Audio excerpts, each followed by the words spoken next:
Interview and job search strategies that work. Recently, I went to a relative's birthday party. Well, they have friends, and their friends' children are respectively in one of them is in this going in the seventh grade. So I was talking to the individual, just asking them what they're studying in their school, and they told me programming. So naturally, I'm curiosity is like, wow, okay, well, that's cool. What type of programming are you doing? Java. Really? Java. That's so cool because that's what I'm trying to actually learn myself. So here you have an individual going into the seventh grade who's doing Java, who's learning Java at a school, and I was asking the seventh grader about Java. How do they view it? Just getting their perspective, and I learn quite a bit. So the point of me telling you this is if you have children and they're young enough to be in school still, meaning they're not in high school anymore or they're not in college, ask them about programming. They may not even understand that it's programming. They may not even see it how an adult sees it. They may see it just as a cool project they're doing at school. And what you're after is this. If your kids can teach you programming like Java, then you're on to something great. Because that's just another skill that you have as an adult that you can use to get a job. So that being said, that was very interesting. Learned a lot from there. In the next couple of weeks, I'm going to be creating an online community. I may use Zoom, I may use Rocket Chat to create it. And the whole idea is to hold once a week interactive discussions with anyone willing to jump on the Zoom call, if you will. That's the easiest way to do it, I think. You just go to a URL and you're there. And then if you want to learn how to do something in help desk or in IT, then we as a community can teach you. The whole idea here is to, if you take your hand and you move it out, and everybody's knowledge is going to help you get to that objective quicker. So when you talk to people, you're taking a shortcut. They've done it a certain way, they've done it for how many years, and they know the shortcut to teach you. And recently I was listening to a podcast, and on it was Tony Robbins. And Tony Robbins talked about the first time that he went to a seminar with Jim Rohn, his mentor. And how he came about that was he talked to a friend of his father's who said he goes to these Jim Rohn meetings and it cost X amount of dollars. I think it was like $500. And the guy told Tony Robbins, yeah, I pay, $500. And Tony's like, well, that's a lot of money. And the guy said, well, paying the $500 is nothing than teaching, going through 20 years of doing something when you can just listen to somebody or hear what they are talking about and gain those valuable shortcuts. And that's what he did. So Tony Robbins, in his own words, said, I took the knowledge I had there from Jim Rohn, and what would have taken me 20 years took me 3 years or 5 years to do it, to accomplish it. That's what the whole community is about. See what happens when you teach something that a trick, a tip, a shortcut. When you teach a person that, two things happen. One, well, a couple more than two, but I'll just explain the psychology or how the mind works from my perspective anyway. When I teach someone I feel validated for one. Wow, I'm teaching. I'm giving that knowledge to a family member, to a friend, whatnot. So I feel good. Like, okay, awesome, cool. Second thing, or a couple things. The other thing is, I'm hearing the words that are coming out of my mouth, and I'm trying to understand when I'm talking to an individual. What words to say in a 10-minute conversation? What do I need to say that gets my point across? Not necessarily how they maybe what analogies can I use that they would maybe understand, so that they get, oh, okay. And then once you see the light bulb goes off, or they have that aha moment, they move their head back, and they look up, and they say, oh yeah. And that's, oh, okay, that's when that person's retaining that knowledge. And in a 10-minute conversation, you may talk about, let's say, a help desk. You may talk about it 3 or 4 times, and eventually, it's going to come across. And the other thing that happens is you're understanding from a different perspective.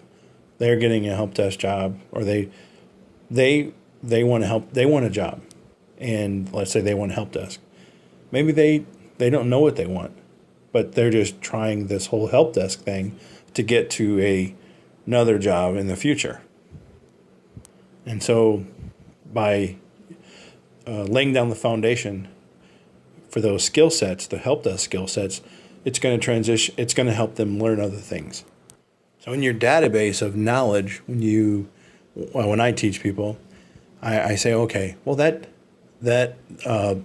this is how I would talk my analogy. Okay, in 10 minutes, okay, I can get it down to 9 or 8 or 5, and then leave them maybe with a website or something they can, go and research on their own. Most individuals that I talk to anyway, if I talk too fast, right, I'll see their eyes are like glazed over, So I try to talk to people on their level, or slow it down a bit. I'm getting better at that. I'm not there yet, but I'm getting better at it. Just talking to them in their how they understand. Like, for instance, they work at Walmart. They work at McDonald's. Me talking to them about Active Directory doesn't make no sense at all for them whatsoever. So how I approach that is, all the one owner of a McDonald's restaurant, and that owner has many other McDonald's restaurants. So they own 5 or 6 stores, let's say, right? And all those stores have to connect to one another. All the cash registers, all the ordering has to connect, because the person that owns the McDonald's, it's on their account. They have 5 stores. So that 20 boxes of fries or 10 boxes of double quarter meat per store has to go from their account. And if it's automatic, which I think it is, there has to be a database or a network set up to where it's automatic order. You go down to the basement, or you go to the freezer, let's say, and you see, okay, there's a one box of quarter meat, double quarter meat, or quarter pounder meat, let's say. And you have your scanner, barcode scanner, and you say, okay, inventory, or let's say it's from the truck. It comes in the freezer. Before it goes in the freezer, you barcode it. Boop, right? Oh, I received one. And that puts it in the database, the system, the computer system. Then you pull out a box of quarter meat, and you again scan it, meaning receive it or use it, if you will. So you're taking it out of received inventory into, I guess, use inventory, or using inventory, if you will. And then, okay, updates the database. Okay, I used 1 box of quarter meat. Okay, accordingly, end of the week, end of the day, I need to order maybe every 3 days or whatever they get deliveries in. I need to order more, and it's an automatic process, you know, explaining to people how that works. Okay, oh, that's what I mean now about IT, and so they, talking over their head makes no sense at all. It makes no sense. You see it a lot of times, like blah blah blah. Like I don't, it doesn't mean no good to teach people that don't understand, because they're not going to get it anyway, and then they're going to leave and like, whatever. And I was just wasting my breath, really, and talking. So the next time, who are working in a job, a service industry job, maybe your hotel, maybe working at McDonald's, Walmart, KFC, a movie theater, a Denny's, a fast food restaurant, a mom and pop restaurant, or any type of chain restaurant, or anything service industry, really. And if you're interested in doing IT or going into the IT sector, take a look at some of the technology around where you're at, and maybe draw it out. You might start. You might just start drawing a line. Okay, here's the server room. That's where that's at. Draw a line, and then figure out And if you're walking through, like, oh, those are the cables. They're Cat 5 cables. They're orange, they're red, they're blue, whatever they are. Look at that. Say, okay, oh, that's how that connects, and it goes to maybe the front of the store where the people order, and it's plugged in. There's a cable. Well, that's a good start. Understanding that, or just seeing it, and then comprehending it. If when you go for an interview in a help desk job, let's say, right, or a call center, or telemarketing, something like that, you can replace the words, for instance, cash register. It's a computer. You can replace that with computer, and then it goes back to the server in the back. And you can just say server. That way you can kind of explain some of the concepts to individuals that you go on an interview for. It's going to sound like you're kind of BSing them a little bit, which is fine. It's really, truth be told, it's a lot better than saying I don't know to everything. I don't know. That never works out for anybody. And then they go to an interview, that never works out. If you truly don't know, then you say, instead of saying I don't know, and it's really dependent on how you look at them when you're saying it, and your tone. I don't know. That never works out. And to say, if you don't know truly, the recommendation is to say, I don't know the answer to that. And then at the same time, when they're talking about it, you'll say, I'm going to write. You mind if I write this down? I want to really understand that. And then, but I'll get an answer for you. I will get an answer for you. And you've demonstrated a couple different things. You've demonstrated a skill as though your willingness to learn, one, because you wrote it down. And second thing is, I'm going to find out for you. I'm going to learn. I'm going to get that answer for you, and so that you have your answer.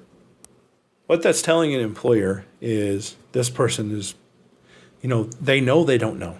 They understand it when they're dealing with so that kind of translates into when they're talking to a customer, and instead of telling the customer, promising the customer the sky's the limit, basically, they have the discipline to step back and say, you know what, customer, I don't know, but I'm going to find out for you. Do you mind holding real quick? Do you mind if I put you in a brief hold? I'm going to ask my leadership what that might be.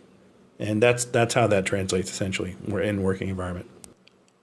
So the action item for this particular episode of this podcast, meaning an action item, is something to try out. You do something, whatever that thing is. And here's a recommendation. Take a big board, if you will, from Walmart. I get them from Walmart. and it's just a poster board, and write out in a week's time the hours, and name them. Monday through Sunday through Saturday, or Monday through Sunday, basically. Write on every single hour, little blocks, and then put down when you typically don't do it ahead of time. Do it as you do it. So you plan out a week, or you see how your week goes. What am I doing? How am I auditing? What is my time going to this week? You write it down, boom, done. You're doing X, Y, Z for the whole week. The second week, plan it out. Plan out your week accordingly. And then what you're looking for is you're looking to audit your time. You're looking to see how much time, what can I do in this time frame, these extra hours. What can I do? What can I be doing in this one if I want to get a better job? Let's say I want to earn more money. Maybe you're earning 20,000, you want to earn 40,000. Okay. Well, how do you do that? First thing is audit your time. So where's my extra time at? Can I do something here where I can move around my schedule so I can find time to do that? And the second thing is, that's one. So leave it at one right now. So yeah. Anyway, thank you very much for listening to this podcast. Have a great day.